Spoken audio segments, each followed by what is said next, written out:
Doctor Kirodilal जी का कथन का 25,000 करोड़ से ज्यादा का घोटाला है, ये इस बात से सिद्ध होता है कि इस बार जो बजट के अंदर घोषणा हुई, जिसमें सिर्फ आईटी डिपार्टमेंट में वो घोषणा थी 1,005 करोड़ की, 430 करोड़ रुपए अलग अलग विभागों के लिए थे, 125 करोड़ ये अभय कमांड के लिए थे और 450 करोड़ रुपए ड्रोन खरीदने के लिए थे। इसके अलावा मुख्यमंत्री जी जो स्मार्टफोन बहनों को देने की बात कर रहे हैं 1,35,00,000 की, वो पिछली बार अंजाम इसलिए नहीं दिया गया, पिछले बजट में घोषणा थी 1,35,00,000 बहनों को जो इस इंश्योरेंस कंपनी के साथ जुड़ी है उनको टेलीफोन देने के लिए 2,500 करोड़ का प्रावधान किया, पर चहेती कंपनी का चयन नहीं होने के कारण से जिस कंपनी से कमीशन दूसरे दरवाजे से कांग्रेस के पास जाता, इसको पिछली बार खरीदे नहीं गए, इस बार खरीदने का ऐलान किया, अगस्त से बांटने का ऐलान किया। ये भी आईटी डिपार्टमेंट खरीद रहा है और इनकी कीमत 1,35,00,000 स्मार्टफोन को अगर 20,000 से करूं तो 21,000 करोड़ के लगभग की है। इस बार आईटी इनेबल के लिए बजट में घोषणा की गई कि जितनी बजट साइज है, जितने अलग अलग भागों में बजट है, उसमें 5% राशि आईटी इनेबल के लिए अपना इस्तेमाल करेंगे। हमारी बजट साइज थी 3,25,000 करोड़ रुपए, इसका 5% जो आईटी डिपार्टमेंट खर्च कर रहा था वो है 16,250 करोड़ रुपए।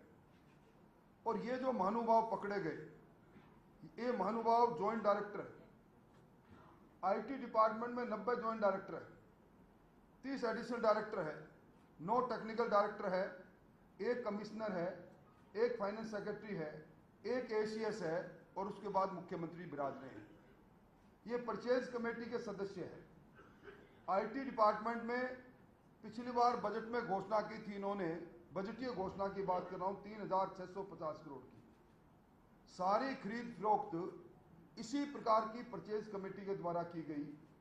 आप अंदाजा लगा सकते हैं कि कितने हजार करोड़ की राशि है।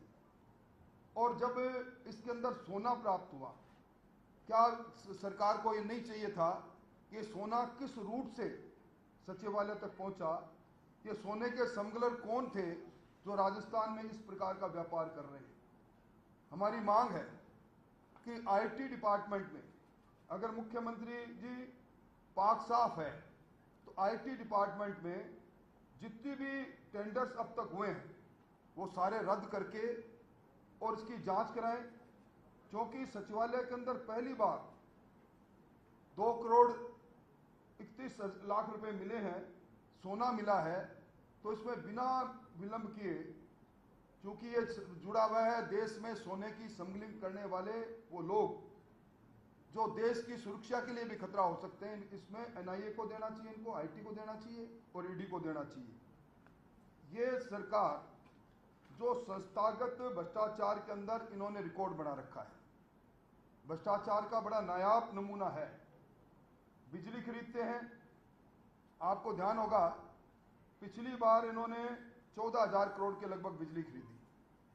उस समय अपने थर्मल पावर हाउस बंद किए और 17 रुपए प्रति यूनिट तक बिजली खरीदी। हमारे खुद के थर्मल हाउस में 4 रुपए 31 पैसे में बिजली बनती है।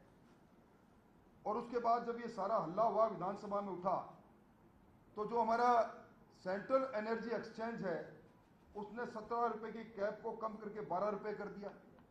पिछली बार 17 रुपए तक खरीदते हैं कि उससे आगे खरीदने की अनुमति नहीं एक्सचेंज में, इस बार 12 रुपए में तक खरीदते हैं। कोयला खरीदने में इसी प्रकार का भ्रष्टाचार है।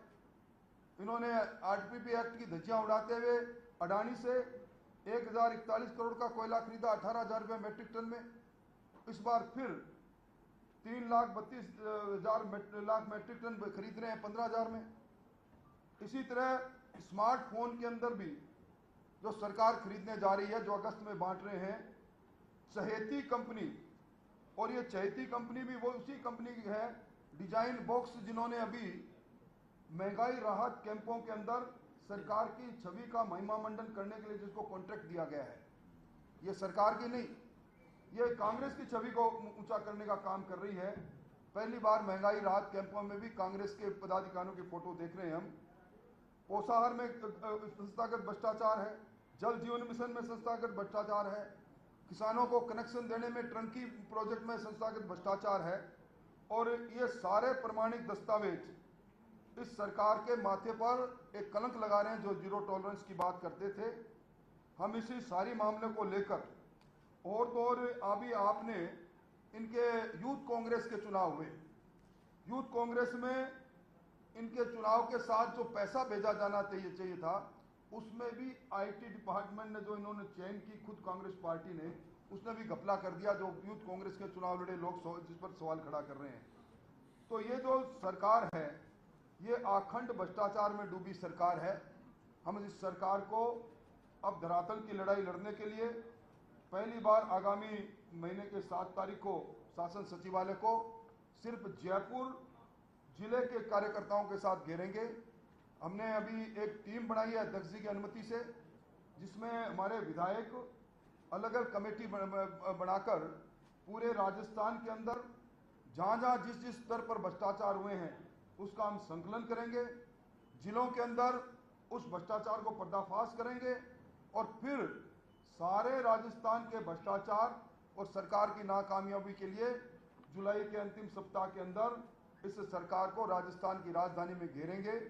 मुख्यमंत्री जी हमें दूसरों पर आरोप लगाते हैं, जिस विभाग के खुद मुख्यमंत्री जी सरपरस्त हैं, उस विभाग के अंदर जहां ड्रोन खरीदने की बात है, अब कमांड को पैसा देने की बात है, उसी आईटी के अंदर सिर्फ 90 लोगों में से एक जॉइंट डायरेक्टर तक और उसी तक जांच को खत्म कर देना, ये दिखाते हैं कि दाल में काला नहीं, दाल ही पूरी काली है। ये 90 जॉइंट डायरेक्टर और उसके ऊपर 30 एडिशनल डायरेक्टर और टेक्निकल डायरेक्टर और उसके बाद एसीएस और मुख्यमंत्री, ये सारी चैन तब खुलेगी जब जांच कोई बड़ी एजेंसी करेगी। मोटे तौर पर हमें इतना ही कहना है। और अभी जो सरकार कर रही है महंगाई राहत कैंप, इसके अंदर भी जो बातें कर रहे हैं, ये अभी अन्नपूर्णा किट को बांटने की बात कर रहे हैं। कॉन्फेड को के माध्यम से एक निजी कंपनी को इन्होंने किट बनाने का ठेका दिया है, वो भी बिल्कुल गैर कानूनी है। सरकार संस्थागत भ्रष्टाचार करके, और ये तो छोटी मछली है, जहां संस्थागत भ्रष्टाचार होता है वो हजारों करोड़ों में होता है। ये सारी बातें प्रमाणिक दस्तावेज है। हर सप्ताह हम सरकार को बेनकाब करने के लिए एक एक बिंदु करेंगे, उठाएंगे। अभी किरोड़ीलाल जी के पास दूसरे कई और इशू है, पर चूंकि अगला सप्ताह अपने फिर मिलेंगे, उस समय हम फिर बात करेंगे। और अब आपको बता ही दिया हमारे अध्यक्ष जी ने, अजमेर के अंदर प्रधानमंत्री जी आ रहे हैं और 9 साल पूरे होने पर और कोई सवाल आपका प्रदेश अध्यक्ष जी से हो तो आप कर सकते हैं। बहुत बहुत धन्यवाद। मेरा सवाल ये है कि आप जो अभी जो भ्रष्टाचार के आरोप जो लगा रहे हैं तीनों नेता मिलकर, कांग्रेस के सचिन पायलट भी भ्रष्टाचार से सवाल उठा रहे हैं, तो क्या ये आरोप अब वसुंधरा राजे के समय में जो भ्रष्टाचार हुआ है उससे कम है या ज्यादा है? देखिए, सचिन पायलट साहब 1.5 साल तक मुख्यमंत्री रहे हैं और जो भ्रष्टाचार के आरोप लगाए हैं, जिन माइनिंग की बात की गई वो निरस्त की गई है। और उनको जब दायित्व पर थे तब क्यों नहीं याद आया? तब कहा जाता है कि किस्सा कुर्सी का, कोई कुर्सी बचाने के लिए कर रहा है तो कोई कुर्सी पाने के लिए कर रहा है। लेकिन अभी जो विषय उठाए गए हैं भ्रष्टाचार के, वो तथ्यात्मक हैं, वो मजबूत आधार के आधार पर, जिनका सबूत है, एविडेंस है, उसके आधार पर सारे विषय रखे गए हैं। धन्यवाद। देखिए, एक मैं बताना भूल गया था, इस बार जो बजट के अंदर आईटी डिपार्टमेंट का प्रावधान किया वो है 37,250 करोड़ रुपए। सबसे बड़ा अगर बजट का पैसा जा रहा है तो आईटी डिपार्टमेंट में जा रहा है, और सबसे भ्रष्टाचार है तो आईटी डिपार्टमेंट। सबसे बड़ा भ्रष्टाचार